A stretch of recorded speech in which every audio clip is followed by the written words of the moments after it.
Big breaking news చూస్తున్నాం. గత 3 రోజుల నుంచి కొనసాగుతున్న నిరుద్యోగుల నిరసన మార్చ్ దిల్సుఖ్ నగర్, ఎల్బీ నగర్, అశోక్ నగర్ ఈ ప్రాంతంలో వరుసగా పోలీసులు మోహరిస్తున్నారు.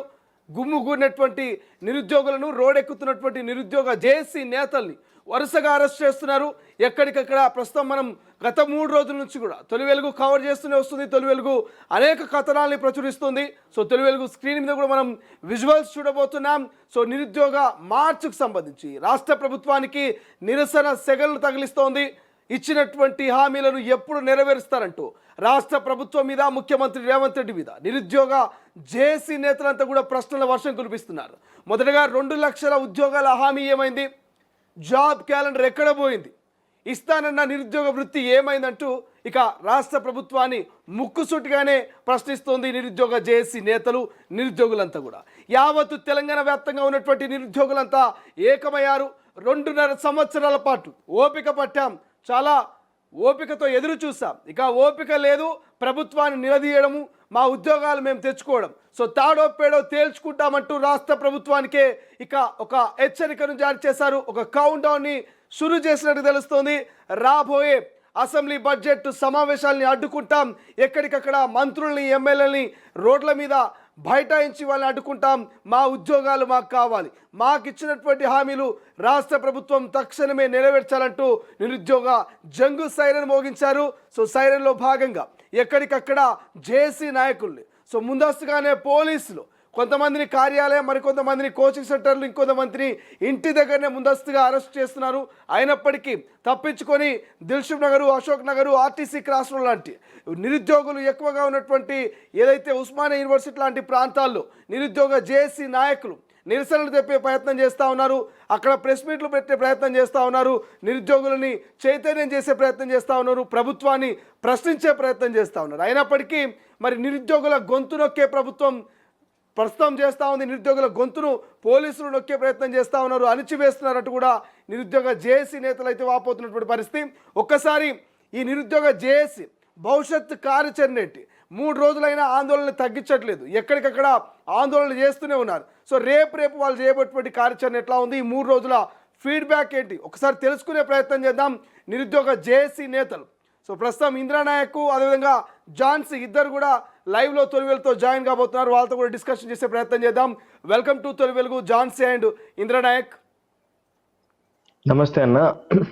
ఏంటి రాష్ట్ర వ్యాప్తంగా మీరు ఇచ్చినటువంటి పిలుపు మేరకు సో ఏదైతే నిరుద్యోగ మార్చుకు సంబంధించి కూడా చాలామంది, వందలాది మంది నిరుద్యోగులంతా కూడా కోచింగ్ సెంటర్లను వీడి, వాళ్ళ ఊళ్ళను వీడి, సో హైదరాబాద్ మహానగరమైనటువంటి Dilsukh Nagar, LB Nagar, Ashok Nagar, RTC cross రోడ్లో నిరసనలు తెలియజేస్తూ ఉన్నారు. పోలీసులు అరెస్ట్ చేస్తున్నటువంటి పరిస్థితి కూడా. సో తాజాగా ఏంటి, ఎటువంటి పరిణామాలు చోటు చేసుకున్నాయి? ప్రభుత్వం నుంచి సానుకూలంగా ఏమైనా స్పందన వచ్చే ఛాన్స్ కనిపిస్తుందా?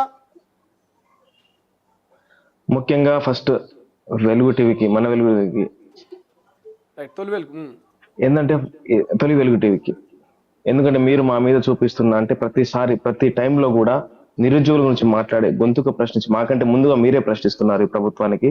మనం అందరం అనుకుంటున్నాం ఇది ప్రజాపాలన, కానీ ఇది ప్రజాపాలన కాదు, ఇది పోలీసు పాలన. పోలీసు పాలన ఇది. ఎక్కడ చూసినా ఇలా ఎల్బీ నగర్ కానీ, అశోక్ నగర్ కానీ, దిల్సుఖ్ నగర్ కానీ ఎక్కడ చూసినా కూడా పోలీసుల మోహరింపు, మమ్మల్ని ముందస్తు అరెస్టులు, మేము మావోయిస్టులమా?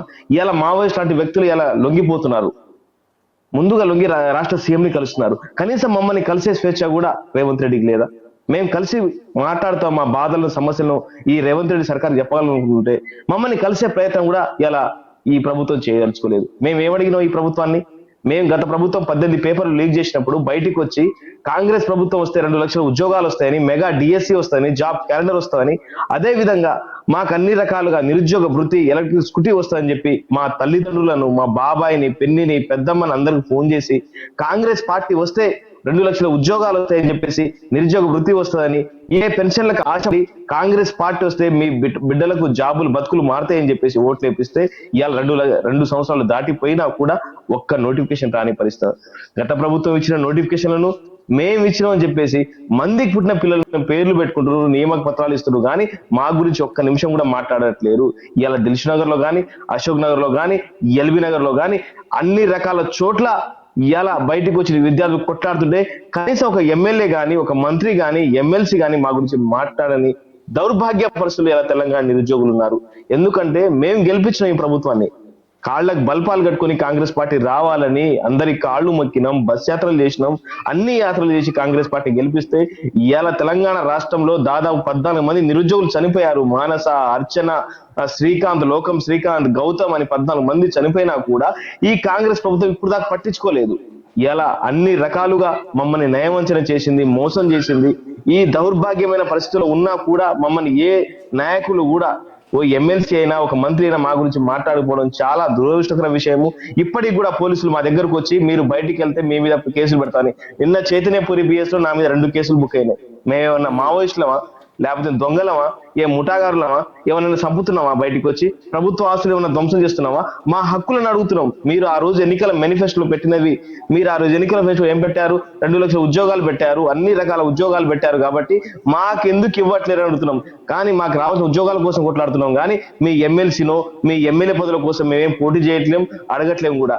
మీకేదైనా పదవికి కోల్పోతే తొందరగా భర్తీ చేసుకుంటున్నారు. కానీ ఇక్కడ నిరుద్యోగులు దాదాపు 30 లక్షల మంది ఉన్నారు. వాళ్ళ గురించి ఏదైనా ప్రణాళిక ఉందా లేదా?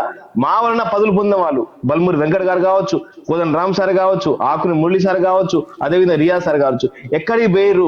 ఈ రాష్ట్రంలో వీళ్ళు బతుకున్నారా, చచ్చిపోయిర్రా? ఇవాళ ఇంతమంది పిల్లలు చచ్చిపోతుర్రు. ఇవాళ కనీసం వాళ్ళ గురించి మాట్లాడే మనుషులు లేరు. మరి వీళ్ళకి ఉన్నారా లేరా ఒక మాట మేమన్నా దినాలు పెడతాం, వీళ్ళకు మేమన్నా దినాలు పెడతాం. ఇలా ఖాళీ కడుపులతో ఖాళీ జేబులతో అశోక్ నగర్ లో తిరుగుతున్నాం అన్న. మా బాధ ఎవరు తెలుసు చెప్పండి? ఎవరైనా పట్టించుకుంటున్నారా? ఏ నాయకుడైనా వస్తుందా? మీకు ఆ రోజు ఓట్లు కావాలని చెప్పేసి ఢిల్లీ నుంచి గల్లీ తీసుకొచ్చారు రాహుల్ గాంధీని. మీకు గెలవాలని, మా ప్రజాప్రభుత్వం రావాలని చెప్పి మీరు అందరినీ పిలిపించారు, ప్రియాంక గాంధీ పిలిపించారు. కానీ ఇంతమంది చనిపోతున్నా కూడా బయట పరిస్థితి.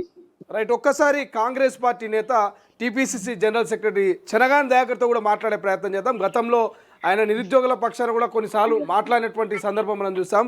సో చెనగాని దయాకర్ గారు ప్రస్తుతము నిరుద్యోగ జేఏసీకి సంబంధించినటువంటి నేతలు ఏదైతే ఇందిరానాయక్ కావచ్చు, లేకపోతే ఝాన్సీ ప్రస్తుతం లైవ్లో ఉన్నారండి వాళ్ళు డిబేట్లో. సో ఏం చెప్తారు రాష్ట్ర ప్రభుత్వం మీద? గత 3 రోజుల నుంచి వాళ్ళు నిరసన తెలియజేస్తా ఉన్నారు. 2 లక్షల ఉద్యోగము, జాబ్ క్యాలెండరు, ఏదైతే నిరుద్యోగ వృత్తికి సంబంధించి ఒక కాంగ్రెస్ పార్టీ నేతగా, టీపీసీ జనరల్ సెక్రటరీగా, ఉస్మానియా యూనివర్సిటీకి సంబంధించినటువంటి మీరు పూర్వ విద్యార్థి కూడా, ఏం చెప్తారు వాళ్ళ ప్రశ్నలకు సమాధానం? తెలంగాణ రాష్ట్రంలో నిరుద్యోగులకు ఉద్యోగాల భర్తీ అంశంలో కాంగ్రెస్ పార్టీ మొదటి నుంచి కూడా చిత్తశుద్ధితోని, అంకురార్పణతోని కూడా ఉంది. కాబట్టి ఉద్యోగాల అంశంలో రాజీ లేదే ప్రసక్తే లేదు. ఎట్టి పరిస్థితుల్లో మేము ఉద్యోగాల కల్పన కోసం సిద్ధపాటు ఇస్తున్నటువంటి ప్రభుత్వం ముఖ్యమంత్రి గౌరవ రేవంత్ రెడ్డి గారి నాయకత్వం. కాబట్టి ఎవరు ఆందోళన చేసినా, లొల్లి చేసినా మేము ఒక న్యాయబద్ధమైన డిమాండ్ గా చూస్తున్నాం తప్ప వాళ్ళు చేస్తున్నటువంటి పోరాటాన్ని ఎప్పుడు కూడా మేము కించపరచలేదు, వాళ్ళు చేస్తున్నటువంటి హేళన చేయలేదు. మళ్ళీ చెప్తా ఉన్నాం, తొలి వెలుగు ద్వారా తెలంగాణ రాష్ట్రంలో ఏడాదిలోనే గతంలో నోటిఫికేషన్లకు కేవలం పరీక్ష తేదీలు ప్రకటించి చేతులెత్తేసిన గత పాలకుల నిర్లక్ష్యం వల్ల అనేక మంది నిరుద్యోగులు ఇబ్బందులు పడేటువంటి సందర్భంలో ఈ ప్రభుత్వం వచ్చిన తర్వాత అత్యంత పారదర్శకంగా ఉద్యోగాలు, ఇవాళ నిరుద్యోగులకు ఉద్యోగాలు భర్తీ చేసి ఇవాళ నియామకాలు చేసేటువంటి సందర్భం. ఇంకా ఉన్నటువంటి ముఖ్యమంత్రి గారు కూడా ఇంకా ఉన్నటువంటి ఖాళీల వివరాలు కూడా తెప్పించుకొని నిన్నగాక మననే 1 మంత్ క్రితమే 1 టైం రిజిస్ట్రేషన్ పేరు మీద కూడా తెలంగాణ పబ్లిక్ సర్వీసుల కమిషన్ కూడా ఒక విడుదల చేసింది. దాదాపు అనేక మంది అభ్యర్థులు, నిరుద్యోగులు కూడా దాంట్లో ఫిలప్ చేసుకోవడం జరిగింది వివరాలు. ఇవాళ నిన్ననే మనము పోలీసు ఉద్యోగాలలో కూడా 14,000 ఖాళీలు కూడా భర్తీ చేస్తున్నాను కూడా పోలీస్ శాఖ నుంచి కూడా మనకు వివరాలు అందినాయి. రానున్న రోజులలో ప్రాముఖ్యత కలిగినటువంటి ప్రతి పోస్టులను భర్తీ చేసి నిరుద్యోగులలో మనం వెలుగులు నింపాలనే ఆలోచన ఈ ప్రభుత్వానికి ఉంది. ఈ 2026లోనే భారీ ఉద్యోగాల భర్తీ కల్పన ఉండబోతా ఉంది. దాంట్లో సందేహం ఏం లేదు. ఒక్కసారి దయాకర్ గారు మీరు అలాగే లైన్ లో ఉండండి. ఝాన్సీ ఉంది, నిరుద్యోగ జేసీ నాయకురాలు. ఝాన్సీ ఏం చెప్తారు తల్లి? అంటే మీరు మాట్లాడారు కాబట్టి నేను చెప్తా ఉన్నాను, ఈ ప్రభుత్వం ఉద్యోగాల భర్తీ అంశంలో సిద్ధంగా ఉంది.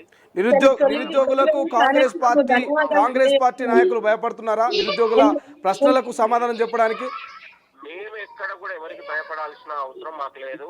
మేము న్యాయబద్ధమైన ఉద్యోగాల కోసం సీరియస్ గా ప్రిపేర్ అవుతున్నటువంటి నిరుద్యోగుల పట్ల మాకెప్పుడు కూడా విశ్వాసం, చిత్తశుద్ధి ఉంది. వాళ్ళ భవిష్యత్తు నిలబెట్టాలనే ఆలోచన ఉంది తప్ప మేము చెనగాని దయాకర్ అన్నకు ఉస్మానియా యూనివర్సిటీ నుండి లైబ్రరీలలో పుస్తకాలు పట్టుకుని Yes, ఇందిరానాయక్ మాట్లాడతారు ఒకసారి. అన్న చెనగాని దయాకర్ గారికి ఉస్మానియా యూనివర్సిటీ నుండి టీపీసీ జనరల్ సెక్రటరీ ఆయనకు ఉద్యోగం వచ్చింది. ఆయనకు ఉద్యోగం వచ్చింది కాబట్టి కాంగ్రెస్ పార్టీ పాట పాడడానికి రెడీగా ఉంటారు. టీపీసీ జనరల్ సెక్రటరీ ఉద్యోగం వచ్చింది చెనగాని దయాకర్ గారు ఉద్యోగం వచ్చింది వాళ్ళు అడుగుతా ఉన్నారు. ఇప్పుడు ఆయనకు ఉద్యోగం వచ్చింది కాబట్టి ఆయన మాట్లాడడం పాట పాడుతుంది కాంగ్రెస్ పార్టీకి. టిఆర్ఎస్ దగ్గర, కవిత దగ్గర, కేటీఆర్ దగ్గర కూర్చుంటే ఉద్యోగం రాదు, లైబ్రరీలో కూర్చుంటే ఉద్యోగం మళ్ళీ చెప్తా ఉన్నాను. రోజు పొద్దున్న ఈ ఆరోపణలు కాదు, నీ వెలుగు టీవీ ద్వారా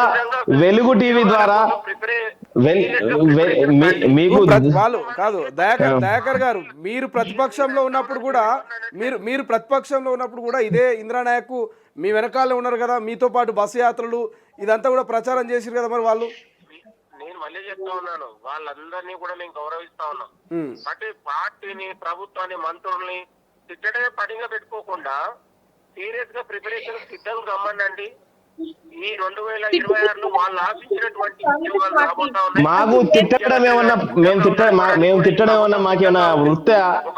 తెలంగాణ పబ్లిక్ రైట్ దయాకర్ గారు మీరు కొంచెం హోల్లో ఉంటే వాళ్ళు మాట్లాడేటువంటి మాటలు కూడా వినే ప్రయత్నం చేద్దాం. ఒక్కసారి నిరుద్యోగ జేసీ నాయకుల ఫీడ్బ్యాక్ ఏం చెప్తారు? జాన్సీ ఏం చెప్తారు? మేమేమంటున్నాం అంటే జాన్సీ ఒక్క నిమిషాలు నేను మాట్లాడతా. ఒకటన్నా, మేము వాళ్ళని తిట్టాలని, వాళ్ళకేదో ఇవ్వాలని, వాళ్ళని తిట్టాలని మాకు ఉద్దేశం లేదన్నా. వాస్తవానికి వాళ్ళ మీద మాకు ఎలాంటి ప్రేమ లేదు. ఎందుకంటే ప్రజాప్రభుత్వం అంటారు, ప్రజల పాలన అంటారు, మాకు రావాల్సిన ఉద్యోగాలు అడుగుతున్నాం. ఇలా ఉస్మానియా నుంచి వచ్చిన వ్యక్తి చెనగాని దయాకర్ గారు ఎగ్జిట్ అయిపోయారు. ఎవరు మీ వెలుగు టీవీ ద్వారా, వెలుగు టీవీ ద్వారా భయపడుతున్నా ఎవ్వరు రారు. వాళ్ళకు దమ్ము ధైర్యం ఉంటే, చిత్తశుద్ధి ఉంటే, వాళ్ళు నిజంగా కాంగ్రెస్ పార్టీ వాళ్ళ రక్తంలో మరుగుతుంటే ఎవరన్నా రమ్మని చెప్తున్నాం. ఇలా చెనగాని దయాకర్ ఒకరినే కాదు, రాష్ట్ర ముఖ్యమంత్రి సీఎం రేవంత్ రెడ్డి గారు కూడా ఇదే మాట అంటున్నాం. మీకు నిజంగా మీ రక్తంలో కాంగ్రెస్ పార్టీ పారుతుంటే బయటికి రండి, మాట్లాడండి. మీరు ఎన్ని ఉద్యోగాలు ఇచ్చారు? కావాలని కేటీఆర్ని కలిశారు, కవితని కలిశారు. మేము నిరుద్యోగులు ఉన్నప్పుడు మిమ్మల్ని కూడా కలిసాం. మరి మిమ్మల్ని కూడా కలిసాం కదా, మీ గాంధీ భవన్కి వచ్చినాం కదా, దాని గురించి మాట్లాడారా? అన్న, ప్రజాస్వామ్యంలో అధికార పార్టీ విఫలమైతే వాళ్ళు ఇచ్చిన హామీలు నిలవేర్చుకోకపోతే ప్రతిపక్షాలను కలవడం అనేది మనకి రాజ్యాంగంలో మెన్షన్ చేసింది కదా అన్న. మేమేం తప్పు చేస్తాం? మా గొంతు మేము చెప్తుంటే మా సమస్య వాళ్ళు పెడచోనే వెళుతున్నారు కాబట్టి కదా మేము ప్రతిపక్షం దగ్గరికి పోయింది. మాకేమవసరం? అదే కాంగ్రెస్ పార్టీ ఇచ్చిన హామీలు నెరవేర్చుకుంటే మేము ప్రతిపక్షాల దగ్గరికి ఎందుకు పోతాం? రోడ్ల మీద పుస్తకాలు పట్టుకుని ఎందుకు వస్తాము? ఇట్లా అడ్డమైన మాటలు పడాల్సిన అవసరం మాకు ఉన్నది కదా. వీళ్ళు నిర్లక్ష్యం వహిస్తున్నారు కాబట్టి ఈ రోజు మేము ఈ రకంగా చేస్తున్నాము. ఇప్పుడు ఆయన అన్నారు వారు ఏమన్నారు, కాంగ్రెస్ పార్టీ ఉద్యోగ బతుకులలో వెలుగు నింపుతుందని అన్నాడు. ఏ రకంగా వెలుగు నింపుతుంది? ఒకవేళ వెలుగు నింపేటట్టయితే ఈ రోజు ఇంతమంది నిరుద్యోగులు ఎందుకు ధర్నాలు చేస్తారు? ఎందుకు మిలియన్ పిలుపునిస్తారు? ఎందుకు ప్రతిపక్షాల ట్రాప్ లో నడుస్తా ఉన్నాయి నిరుద్యోగ చేసి అనేది ఒక లైన్ లో చెప్తా ఉంది కాంగ్రెస్ పార్టీ. ప్రతిపక్షాల ట్రాప్ నడుస్తున్నారు అన్నాడు కదా. అసలు అదే 2.5 సంవత్సరాల ట్రిక్ కింద రాహుల్ గాంధీ ఏ రకంగా వచ్చిండు చిక్కడపల్లి లైబ్రరీకి? ఆయన ప్రైమ్ మినిస్టర్ కావాలన్న ఆస్పిరేషన్స్ ఉన్న వ్యక్తి కదా. ఏ రకంగా వచ్చిండు? మరి అది పొలిటికల్ స్టంట్ కాదా? ఆ రోజు నిరుద్యోగులను మభ్యపెట్టలేదా? ఆ రోజు మీ నిరుద్యోగులకు మభ్యపెట్టి మీ వైపు తీసుకొని నోట్లు వేయించుకొని అధికారంలోకి వచ్చినప్పుడు మీరు ఇచ్చుకున్న హామీలు ఎందుకు నెరవేర్చుకుంటలేరు ఈ రోజు? అదే అన్న బట్ట కలిసి వేయడం, మా మీద ఇట్లా బురద చల్లడం. అరే ప్రజాస్వామ్యంలో ప్రతిపక్షాలను కలిసి తప్పేముంది? మేము గతంలో కూడా ప్రతిపక్షాలను కలిసినాం. అదే రకంగా ఇప్పుడు వీళ్ళు అన్యాయం చేస్తారు కాబట్టి వీళ్ళ హయాంలో కూడా మేము కలుస్తున్నాం. దాంట్లో తప్పేముంది? వాళ్ళకి అదే అన్న, వాళ్ళకి ఉద్యోగాలు ఇవ్వడం చేత కాదు. ఏ రకంగా మమ్మల్ని గొంతు నొక్కాలి, బురద చల్లాలి, వీళ్ళ పైన వీళ్ళ బయటికి రావద్దు అని వాళ్ళు మాట్లాడుతున్నారు. ఇట్లా వీళ్ళెన్ని విమర్శలు చేసినా సరే అన్ని పట్టించుకోమన్నా. మేము వస్తాం 2 లక్షల ఉద్యోగాలు ఇచ్చేంత వరకు ఇదే పని మీద పోరాటాలు చేస్తాం. ఏంటి పోలీసుల నిర్బంధం ఎక్కువగా ఉంది, నిఘా ఎక్కువగా ఉంది నిరుద్యోగ జేసీ నాయకుల మీద అనే ఒక చర్చ జరుగుతా ఉంది. ఎంతవరకు వాస్తవం? పోలీసులకు ఏం పనున్నా మాకు ఫోన్ చేయడానికి వాళ్ళ డ్యూటీ వాళ్ళు చేసుకోవాలి. పోలీసు వాళ్ళు కాంగ్రెస్ వాళ్ళ కార్యకర్తలు ఎందుకు వ్యవహరిస్తున్నారు ఈ రోజు? అరే మమ్మల్ని అరెస్ట్ చేస్తే వాళ్ళకి ఏమైనా శాలరీ ఇంక్రిమెంట్ అవుతుందా? వాళ్ళకి ఏమైనా ఇంక్రిమెంట్ అవుతుందా చెప్పండి. ఎందుకు పోలీసు వాళ్ళు వెంబడి ఇట్లా పడుతున్నారు? పొద్దున 5 o'clock నుంచి స్టార్ట్ చేస్తున్నారు మాకు కాల్ చేయడం. మా కష్టపడ్డ మరి కోసం పోలీ మేము వచ్చి బయట పోరాటాలు చేస్తుంటే పోలీసు వాళ్ళకి ఏం సంబంధం? మాకు ఫండమెంటల్ రైట్ అన్న, right to protest is our fundamental right. ఆ రైట్ ఉంది కాబట్టి మేము బయటకు వచ్చి చేస్తున్నాము. స్వయంగా రేవంత్ రెడ్డి గారిని అన్నారు కదా ఎన్నో వేదికల పైన, నిరసన తెలుపుకునే హక్కు భారత రాజ్యాంగం కల్పిస్తుంది, ఎవరైనా నిరసన తెలుపొచ్చు అని. మళ్ళీ అదే నిరసన మేము తెలుపుతుంటే ఎందుకు అడ్డుపడుతున్నారు? అసలు నిరసన చేసినటువంటి పరిస్థితులలో మమ్మల్ని ఎందుకు పెడుతున్నారు ప్రభుత్వం? రైట్, ఇంద్రా ఏమో చెప్తా ఉన్నాడు. ఇంద్రా చెప్పు. నిజంగా పోలీసుల నిఘా మా మీద ఉన్నంత ఎక్కువ మాకు మాకు రావాలి, ఉద్యోగాలు రావాలని, మాకు ఉద్యోగాలు ఇవ్వాలి ఇంటెలిజెన్స్ వ్యవస్థ ద్వారా వాళ్ళకి పంపిస్తే బాగుంటది. పొద్దున్న 5 గంటలకు వచ్చి మమ్మల్ని అరెస్ట్ చేయడం, 4 గంటలకు వచ్చి లేపడం, ఏదో హాస్టల్ వాడిన లెక్క లేపి మమ్మల్ని ప్రెస్ చేయడం కాదు. మీకు నిజంగా చిత్తశుద్ధి ఉంటే మీరు ఇంటెలిజెన్స్ వాడు తెలపండి ప్రభుత్వానికి. ఏమండి, ప్రభుత్వం మీద నిరుద్యోగులు ఆగ్రహాన్ని ఉన్నారు, వాళ్ళు 2 లక్షల ఉద్యోగాలు ఇవ్వాలి, వాళ్ళకు కానిస్టేబుల్ విషయంలో జియో 46 విషయంలో వాళ్ళ జీవోని రద్దు చేయాలి. ఎటుపోయిందన్న జియో 46 విషయం అనేది? ఇలా జియో 46 లో దామోదర్ రాజనరసింహ కమిటీ ఎక్కడ దాకపోయింది? ఇలా సిలబస్ కమిటీ ఎక్కడ పోయింది? ఇలా శాంతకుమార్ కమిటీ ఎక్కడ పోయింది? ఎందుకు మాట్లాడతలేరు వీరు? త్వరలో త్వరలో త్వరలో త్వరలో త్వరలో అనే మాట ఎవరైనా కాంగ్రెస్ పార్టీ నాయకులను చూస్తే మాత్రం చెప్పు తీసుకొని కొట్టాలి. ఫస్ట్ సన్నాసులారా, త్వరలో త్వరలో మీకు ఉద్యోగాలు వస్తున్నాయి, మాకు రావట్లేదు, మాకు ఉద్యోగాలు రావట్లేదు. కడుపు కాలి మాట్లాడుతున్నాం, గుండె రగిలి మాట్లాడుతున్నాం. ఇలా ఒక్కొక్కడు అంటాడు వాణ్ణి కలిసినాం, వీణ్ణి కలిసినాం. ఎవరిని కలిసినాం రా సన్నాసులారా? ఎవరిని కలిసినాం? ఒక ఫోటో ఉందా మీ దగ్గర కలిసినట్టు? ఏమైనా బ్యాంక్ ఆధారం ఉందా మేము తీసుకున్నట్టు? సన్నాసులారా, మీరు ఈ పార్టీ అంటే ఆ పార్టీ, ఈ పార్టీ అంటే 25 రూపాయలు ఇస్తే ఒక పార్టీలో, 30 రూపాయలు ఇస్తే ఒక పార్టీలో జాయిన్ సన్నాసులు మీరు మా గురించి మాట్లాడతారా? నికార్సమైన నిరుద్యోగులు మేము, నికార్సమైన నిరుద్యోగుల గురించి మాట్లాడుతున్నాం. మేము వాళ్ళ కోసం తరపు నుంచి ఫైట్ చేస్తున్నాం. గత ప్రభుత్వంలో బీఆర్ఎస్ ప్రభుత్వం ఉన్నప్పుడు 18 పేపర్లు ఇచ్చిన ఫైట్ చేసినాం. ఇలా మీరు 2 లక్షల ఉద్యోగాలు ఇవ్వలేదని చెప్పి మోసం చేసిన ఫైట్ చేస్తున్నాం. అట్లా అని చెప్పేసి బట్ట కాల్సి మీదేయడం, వాళ్ళ దగ్గర పోయారు, వీళ్ళ దగ్గర పోయారు, ఇవన్నీ నాన్ సెన్స్ మాటలు మాట్లాడతారు. అరే సబ్జెక్ట్ మీద రండి. ఉద్యోగాలు ఎక్కడి? 2 లక్షల ఉద్యోగాలు ఎక్కడ పోయినాయి? జాబ్ క్యాలెండర్ ఎక్కడ పోయింది?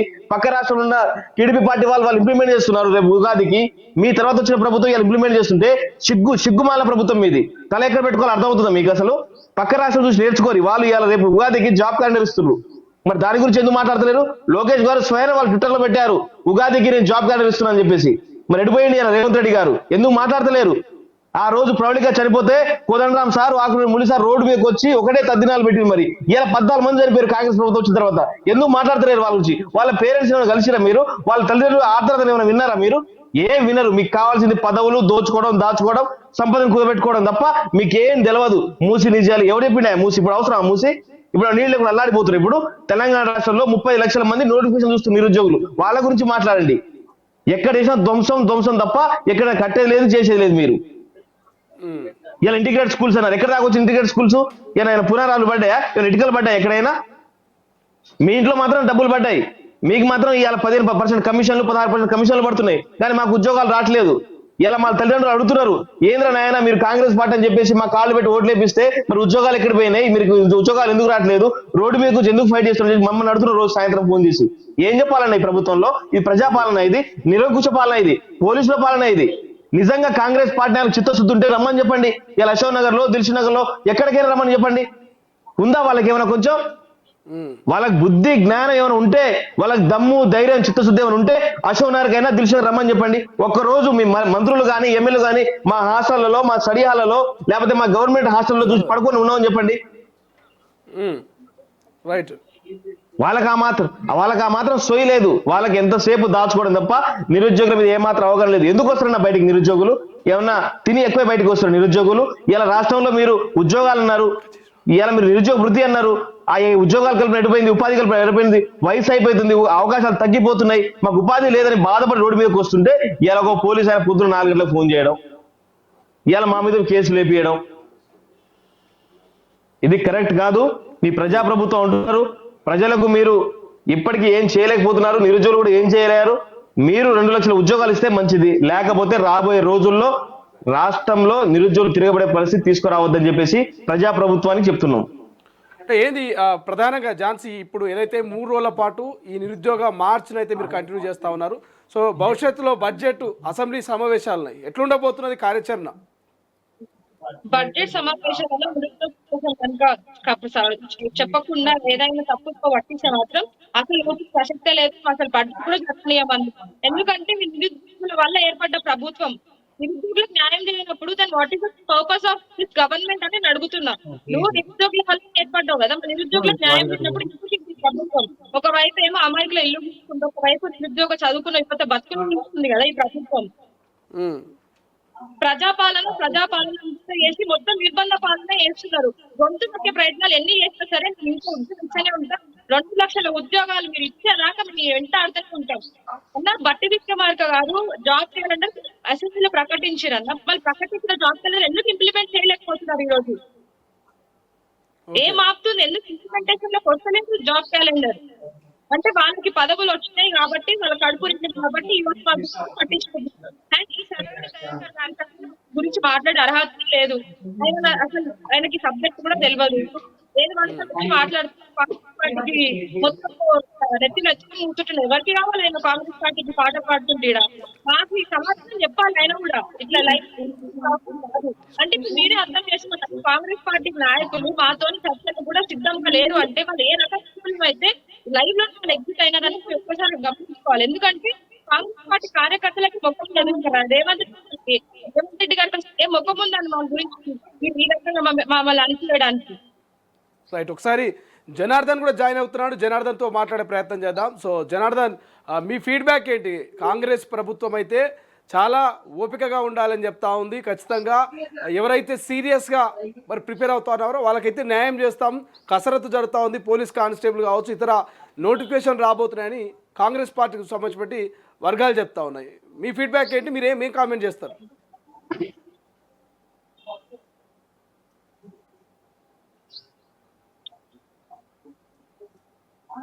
యాడిస్టిక్ గా తీసుకున్నారు. దాన్ని కొలబద్ద ఎవరు, దాన్ని నిర్ణయించింది ఎవరు? ఇలా మాట్లాడకుండా ఉంటే గమ్మున ఉంటేనే సీరియస్ గా ప్రిపేర్ అయ్యేటోళ్ళు. నీ ప్రభుత్వంలో ఇస్తామన్న ఉద్యోగాలు ఇవ్వలేదు, పొరగాలు చచ్చిపోతారు, దాని మీద స్పందించాలంటేనేమో సీరియస్నెస్ లేదని అర్థమా? దీనికి ఈ కులమానాలతోటి అడిగేటోళ్ళను బదనాం చేయాలని, వీళ్ళు చదువుకోవట్లేరు రోడ్ల మీదకి వస్తారని చెప్పడం మూర్ఖత్వం.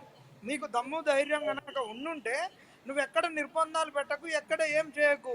నువ్వు బాజాబ్తో ఇది ప్రజాప్రభుత్వం కాబట్టి ప్రజాప్రభుత్వంలో మేము ఏదైతే మిమ్మల్ని అడుగుతున్నాం మీరు ఇచ్చిన హామీలను మేనిఫెస్టోలు ఉన్నదానికి అలో చేయి. అది ఈ రెండింటిని నువ్వు చేసినాక ఇంకేదన్నా ఎవరు రాకుండా అప్పుడు మాట్లాడు. నువ్వు ధర్నా చేసుకోవడానికి ఇంకొకళ్ళకైతేనేమో మీరు హైదరాబాద్ మొత్తాన్ని దిగ్బంధం చేసుకుంటారు. హైదరాబాద్ని ఆగం చేసేటట్టు ట్రాఫిక్ని మొత్తం ఆగం చేసి బీద ప్రజలను ఇబ్బంది పెట్టేటటువంటి చేసే పని మీరు చేస్తారు. ఇప్పుడు మేము చేస్తేందుకు వస్తే న్యాయబద్ధంగా వచ్చేసరికి ఇది అంటారు. ఒకటి మాత్రం మేము ప్రభుత్వాన్ని అడుగుతున్నాము, పక్క రాష్ట్రంలో నీ యొక్క మనిషి, నీ యొక్క గురువు అనుకునేట ఆయన ఈరోజు ఏం చేసిర్రు? బాజాప్తగా ఇలా 6వ గ్రూప్ 1కు ఏపీ రాష్ట్రం ఆమోద ముద్ర ఇచ్చింది, 5వ గ్రూప్ 2కు ఆమోద ముద్ర ఇచ్చింది. 6 గ్రూప్ 1 అంటే 6x100 600 గ్రూప్ 1లు. బుద్ధి ఉందా అని అడుగుతున్నాం. ఈరోజు నువ్వు గ్రూప్ 1కు నువ్వు వేకెన్సీస్ ఇవ్వడానికి నీకు ఎందుకు ఇంతవరకు సార్ట్ అవుట్ కాలే? కమిటీలు వేసినావు, కమిషన్లు వేసినావు, 2 లక్షల ఉద్యోగాలు ఉన్నాయి, ఎందుకు ఇవ్వలేదు? జాబ్ క్యాలెండర్ కాలం 30,000తోటి ఉద్యోగాలు ఇస్తామని చెప్తున్నారు. మరి నువ్వెందుకు చేయటం లేదు? దాని గురించి అడిగితే రాజకీయాలు ఎందుకు అంటగడతావు? అసలు ఫస్ట్ నీ దగ్గర ఎన్ని వేకెన్సీస్ ఉన్నాయో అన్ని పెట్టు. అన్ని పెట్టకుండా వచ్చిన వాళ్ళ మీద నువ్వు ఇదొకటి అదొకటి అని అవాకు చవాకులు పేరితే ఊరుకునేది లేదని చెప్తున్నావు. మేము బాజాబ్తా ఒక న్యాయబద్ధంగా అడుగుతున్నాం. మీరు కనుక ఇదే దిగ్బంధాలు చేసి కేసులు పెడతామంటే ఊకునేది లేదు, దానికి ఎట్టి పరిస్థితుల్లో సహించేది లేదని చెప్తున్నాం. నిన్న జరిగినటువంటి అంశాలలో ఈరోజు ఇందిరాని కానీ మేము మమ్మల్ని రాకుండా చేసిర్రు. ఇందిరాని ఎందుకు ఆ విధంగా ఎక్కించుకొని పోయారు? ఎందుకు తీసుకొని పోతున్నారు? నిరుద్యోగులందరినీ మీరు ఎందుకు కొక్కి తీసుకొని పోతున్నారు? ఇవాళ ఇంటెలిజెన్స్ వాళ్ళు సివిల్లో ఉన్నటువంటి పోలీసులు వాళ్ళు మట్టిలలో వచ్చి క్లాస్ రూమ్లలో కూర్చోవాల్సిన అవసరం ఏమున్నది? క్లాస్ రూమ్లలో ఎందుకు కూర్చుంటున్నారు? దీనిని చాలా తీవ్రంగా ఖండించాల్సినటువంటి అవసరం. ఇవాళ క్లాస్ రూములలోకి వచ్చినవి రేపు బెడ్రూములలోకి కూడా వస్తుంది కాంగ్రెస్ ప్రభుత్వము. కాంగ్రెస్ ప్రభుత్వం బెడ్రూములలోకి చొరబడడానికి అవకాశం ఎవరిచ్చిర్రు? ఈ పర్మిషన్ ఎవరిచ్చిర్రు? ఆ రోజు నీ ఇల్లును కూలగొట్టినప్పుడు, కోదండరాం ఇల్లును కూలగొట్టినప్పుడు, గడ్డపారలతో పొడిచినప్పుడు నట్టింట్లోకి వస్తున్నావు అని చెప్తున్నావు. నీ భార్య ఏడ్చింది. ఈ రోజు మమ్మల్ని క్లాస్ రూమ్లలోకి పోలీసు వాళ్ళు మొత్తిళ్ళల్లో వచ్చి ఎందుకు కూర్చుంటున్నారు మీరని అడుగుతున్నాం. ఇది మానవ హక్కులను హరించడమే. ఈరోజు ఒకవైపు ఇందిరా పార్క్ ధర్నా చౌక్ను ఓపెన్ చేసినామని, మీకు మాట్లాడే స్వేచ్ఛ ఇచ్చినామని అది ఉన్నది కాబట్టి ఈరోజు కాంగ్రెస్ మీరు ప్రశ్నిస్తున్నారని ఒకవైపు చెప్తూ, ఒకవైపు క్లాస్ రూములలోకి రావడము ఎంతవరకు సబబ్ అని అడుగుతున్నాం. ఇదేనా రాజ్యాంగ విలువని కాపాడేదని అడుగుతున్నాం. మేము ఇక్కడ మాట్లాడడంలో 2 అంశాలు ఉన్నాయండి. ఒకటి నోటిఫికేషన్లు రావడము, ఇంకొకటి ప్రజాపాలన అని చెప్తూ రాజ్యాంగాన్ని అమలు చేస్తున్నామని రాహుల్ గాంధీ చెప్తూ ఈరోజు రాజ్యాంగాన్ని ఏ విధంగా కూని చేస్తున్నారు, రాజ్యాంగంలో ఉన్నటువంటి ప్రాథమిక హక్కులను ఏ విధంగా కూని చేస్తున్నారు, నిరుద్యోగులను అయితే విద్యార్థులను అయితే ఏ విధంగా భయభ్రాంతులకు గురి చేస్తున్నారనే ఈ 2 అంశాలను మాట్లాడదలుచుకున్నాం. ఈ 2 ఉద్యోగాలు ఇవ్వడంలో, ఇచ్చిన మేనిఫెస్టోని అమలు చేయడంలో, రాజ్యాంగాన్ని అమలు చేస్తున్నామని ఇది ఒక ప్రజాప్రభుత్వం అని చెప్పుకోవడంలో, ఈ 3 ఇటీలలో చెప్పుకోవడంలో విజయవంతమైంది కానీ ఆచరణలో విఫలమైంది. ఈ కాంగ్రెస్ ఖచ్చితంగా వచ్చే ఎన్నికలలో భూస్థాపితమే. ఇప్పుడు ఎన్నికలు లేదంటున్నాం. ఇంకొకటి కూడా చెప్పదలుచుకున్నాం. ఇలా చదువుకున్నటువంటి వాళ్ళము మేము భాజపాతో నువ్వు రాజకీయం చేసినప్పుడు రాజకీయంగానే మాట్లాడతాం. రాజకీయంగా నీకు ఈరోజు దెబ్బ లేదు కాబట్టే ఈరోజు నువ్వు తెగించినటువంటి ఒక ఊరు మీద వదిలిపెట్టిన ఆంబోతులకు ఈరోజు మీరు మాట్లాడుతున్నారని అంటున్నాం. ఈరోజు స్పీకర్ గారు ఏ విధంగా మాట్లాడతారు, ఎక్కడ మీరు ఎవరి సభ్యత్వం తీసుకున్నావు అని చెప్తున్నావు అని అంటున్నారు. నువ్వు భాజపా ఈయన దానవ నాగేందర్ కాంగ్రెస్ యొక్క బీఫామ్ మీద పోటీ చేస్తాడు. ఈరోజు నేను 7 మెంబర్షిప్ తీసుకున్నాను చెప్తే దానికి ఎట్లా అంటారు? నీకు దమ్ముంటే, నీకు ధైర్యం ఉంటే దానవ నాగేందర్ రాజ్యాంగ విలువలను కాపాడేటట్టు దానవ నాగేందర్ తోటి అంటే ఆయనను రాజీనామా చేయించరమ్మను. ఈసారి నిరుద్యోగుల సత్తా ఏందో చూపిస్తాం, మా సత్తా ఏందో ఖచ్చితంగా చూపిస్తాం. హైదరాబాద్లోని ఖైరతాబాద్లో నడిపట్టున ఇదే గణపతి దగ్గర యావత్ ప్రపంచంలో అత్యంత పెద్దగా ఉండేటటువంటి విగ్రహం దగ్గరలోనే ఆ విగ్రహం లోతు ఎంత లోతుందో అంత లోతులో ఇవాళ కాంగ్రెస్ ను బొంద పెడతామని చెప్తున్నాం. కాంగ్రెస్ ను బొంద పెడతాం. ఈరోజు బొంద పెడితేనే ఇవాళ నిరుద్యోగులు బొందల కట్టకు పోకుండా ఉంటారని చెప్తున్నాం. నిరుద్యోగులారా భయపడగ్రి. ప్రధానంగా 16వ తారీఖు నుంచి అసెంబ్లీ బడ్జెట్ సమావేశాలు ప్రారంభం కాబోతున్నాయి. సో మీరేమో ఏదైతే నిరసనగా మార్చిని పెట్టుకోన్నారు, సో ఈ మార్చి మొత్తం కూడా నిరసన తెలిపేందుకు ఒక ప్రణాళికను సిద్ధం చేసినట్టు తెలుస్తున్నది. సో రేపు బడ్జెట్ సమావేశంలో భాగంగా ఎట్లుండే అవకాశం ఉంది? గతంలో విద్యకు బడ్జెట్ను కేటాయించినటువంటి సందర్భం ఉన్నట్టు కూడా నిరుద్యోగులు ఆందోళన చేసినటువంటి పరిస్థితి, ఫీజు రియంబర్స్మెంట్ కావచ్చు, ఇతర అంశాల మీద ఫైట్ చేసినటువంటి సందర్భం. సో ఇప్పుడు ఈ బడ్జెట్ సమావేశంలో మరి నిరుద్యోగ జేఏసీ నేతల పాత్ర ఎలా ఉండబోతున్నది? అన్న నేను ఎక్కడుండి మాట్లాడుతున్నా మీకు రోడ్డు మీద శబ్దం వస్తుంది. ఈ రోజు 4 నుంచి నిన్న నుంచి 4 నుంచి ఎక్కడున్నా కానీ నేను ఏ రూమ్లో ఉంటాను. కనీసం 10 ఏరియాలలో ఏరియాకి 4 పోలీసులను పెట్టి వీళ్ళ మమ్మల్ని బంధించిండు.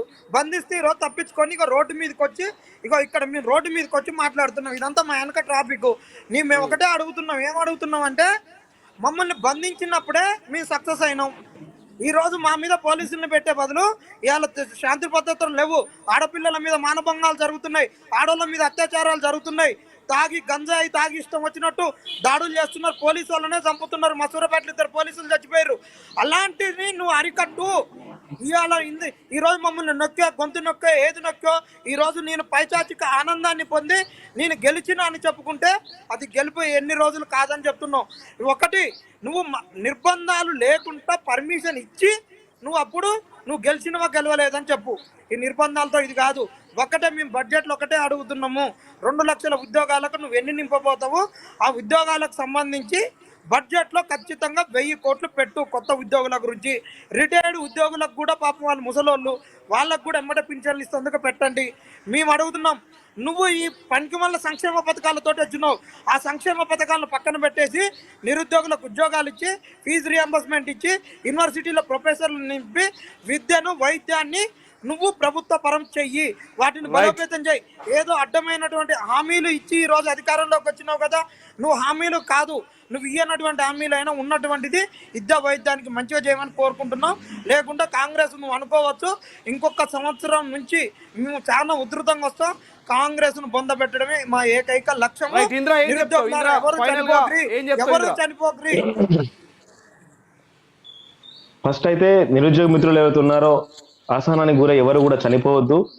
మనం కొట్లాడి తెచ్చుకున్న తెలంగాణలో కొలువులు వస్తాయి. మన ఉద్యోగం కోసం మనమే కొట్లాడాలి. కాబట్టి ఏ మిత్రులు కూడా ఎలాంటి అవాంఛనీయ ఘటనలు చోటునివ్వకుండా మనం ప్రశాంతంగా చదువుకుందాం. నోటిఫికేషన్ల కోసం అదే విధంగా రాబోయే అసెంబ్లీ సమావేశంలో మా గురించి గనక కొంత బడ్జెట్ కేటాయించకపోతే, మా గురించి కనుక మాట్లాడకపోతే ఒక్కొక్క ఎమ్మెల్యేలను అందరినీ కూడా బట్టలు ఇప్పదీసి కొట్టే ప్రయత్నం చేస్తాం. ఇంటిని ముట్టడిస్తాం. ఫస్ట్ ఇంటిని ముట్టడించిన తర్వాత బట్టలు ఇప్పి కొట్టే ప్రయత్నాలు చేస్తాం. ఎందుకంటే ఇలా మా త్యాగాల పునాదుల మీద కాంగ్రెస్ ప్రభుత్వం ఏర్పడింది. ఇలా నిరుద్యోగుల త్యాగాల పునాదుల మీద ఇలా కాంగ్రెస్ ప్రభుత్వం ఏర్పడింది. ఆ విషయం కాంగ్రెస్ ప్రభుత్వానికి కూడా తెలుసు, ప్రభుత్వ పెద్దలకు కూడా తెలుసు. ఇప్పటి వరకు ఇది మా ప్రజాప్రభుత్వం అనుకున్నాం, మా రేవంత్ రెడ్డి గారు అనుకున్నాం. కానీ మీరు గనక ఇలా అంటే కొనసాగిస్తే మాత్రం రాబోయే రోజుల్లో కాంగ్రెస్ పార్టీ ఒకటి ఉండేదని చెప్పేసి మా పిల్లలు కానీ మేము చెప్పుకోవాల్సిన పరిస్థితి ఏర్పడుతుంది. అలాంటి పరిస్థితులు తీసుకురాకూడదని చెప్పేసి ఈ ప్రభుత్వాన్ని మేము నిరుద్యోగుల నుంచి గట్టిగా హెచ్చరిస్తున్నాం. రైట్. ఝాన్సీ, ఫైనల్గా ఏమో చెప్పదలుచుకున్నారా నిరుద్యోగులు కావచ్చు, రాష్ట్ర ప్రభుత్వానికి? నిరుద్యోగుల మిత్రులందరికీ ఒకటి తెలుసుకున్నా, ఎందుకు మనం చావద్దు, అవసరం సంపి మనం ఉద్యోగాలు తెచ్చుకోవాలి. మనం తప్పు చేసి మనకు రావాలి. మనకి ఇచ్చిన వాళ్ళు తప్పు హామీలు ఇచ్చి వాళ్ళు అంత దూరంగా తిరుగుతున్నప్పుడు మనం నీతి నిజాయితీ కేవలం పుస్తకాలకే మన జీవితాన్ని అంకితం చేస్తున్నాం. చావద్దు, మనం చదువుకున్నాం కాబట్టి వేరే ఆప్షన్స్ ఉంటాయి. కొట్టాలే ఉద్యోగాలు తెచ్చుకోవాలి, కానీ మనం ఆత్మబలిదానాలు చేసుకోవచ్చు. కాంగ్రెస్ పార్టీ ఇచ్చిన హామీలు నెరవేర్చుకోవాలి. తప్పకుండా మాత్రం ఇష్టానుసారంగా ఊరుకునే ప్రసక్తి లేదు. మా ఉద్యమాల మీద పెట్టే కాన్సన్ట్రేషన్ ఏదో ఉద్యోగాలు ఇచ్చే ఉద్యోగ సర్టిఫికెట్లు ఇచ్చే దాని మీద పెడితే బాగుంటుందని తెలియదు. మళ్ళీ ఇంకోటి ఏంటంటే మీకు అన్నిటికీ సమయం ఉంటుంది, అన్ని ప్రోగ్రామ్స్ కి అటెండ్ కావడానికి సమయం ఉంటుంది. ఏదో స్టూడియో సినిమా థియేటర్ దానికి సమయం ఉంటుంది, అన్ని పని వల్ల అన్నిటికీ మీకు సమయం ఉంటుంది. కానీ తెలంగాణ యువత అంతా రోడ్ల మీదకి వచ్చి వాళ్ళు బతుకు నాశనం అవుతుంటే మాత్రం వాళ్ళ మీద నీకు కొంచెం అంటే కొంచెం కూడా కనికరం లేదు. ఎందుకు ఇట్లా వివరిస్తున్నావు? గుర్తుగా మేము ఏ రకంగా ఓట్లేసి అనుకున్నది ఈ రోజు నువ్వు ఎందుకు ఒక రకం ఖచ్చితంగా మాకు ఉద్యోగాలు ఇవ్వాలి, లేకపోతే కాంగ్రెస్ పార్టీకి బొంద పెట్టడం లక్ష్యంగా పెట్టి ముందుకు ప్రయాణిస్తాం. Right. Thank you Jhansi, thank you for joining to all.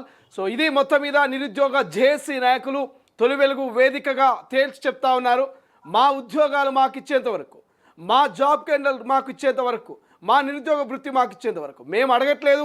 మీరు మేనిఫెస్టోలో పెట్టినటువంటి అంశాలే, మీరు ఇచ్చినటువంటి హామీలే.